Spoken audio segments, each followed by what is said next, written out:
Thousands of angry citizens packed the streets of Peoria, screaming with a lynch mob intensity. Inside, police hold the man the crowd wants to hang. Up on the third floor, Gerald Thompson sits under the lights. He's 25, a handsome factory worker who looks like a neighbor rather than a prisoner. Detectives have begun a grueling 26-hour marathon session. They are determined to keep questioning until they peel back his friendly exterior. This interrogation is the climax of a terrifying hunt. For the city, it's the only way to end the panic that has gripped every household since a local girl was found dead. The case began a few days earlier when 19-year-old Mildred Hallmark stepped off a streetcar into a rainy night. She never made it to her front door. The following morning, her body was found in Springdale Cemetery, sprawled across a fallen tree. She had been beaten and left in the mud.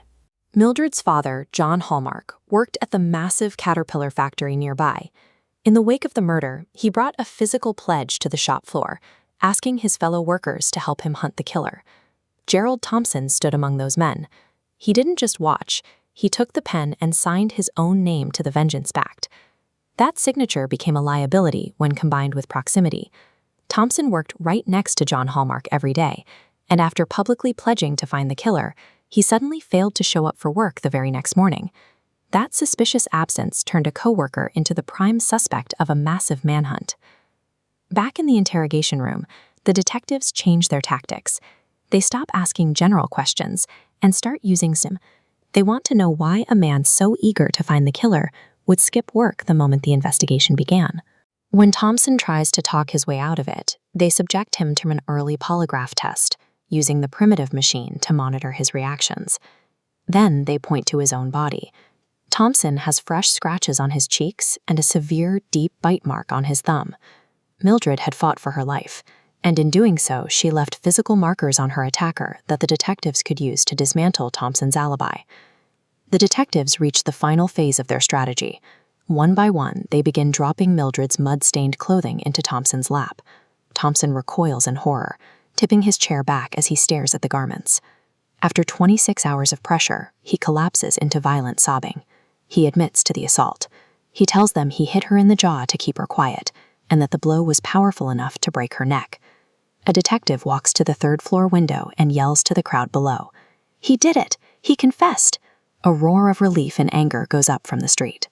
By overwhelming Thompson with the physical reality of his victim, the investigator shattered his ability to maintain his neighborly persona.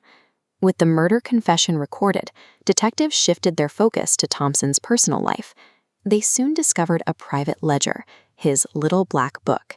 The data in the book was horrifying. It listed 16 confirmed victims of rape, along with 67 others he had targeted but failed to assault. This ledger proved that Thompson was no amateur.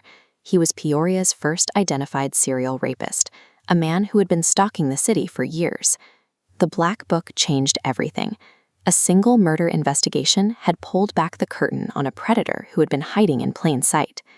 By July 1935, the courthouse was a scene of chaos.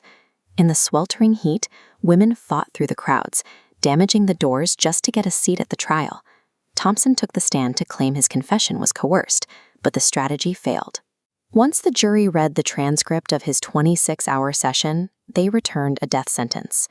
He was taken to Joliet, where he waited behind the high concrete walls of the state prison for his final appeals to be exhausted.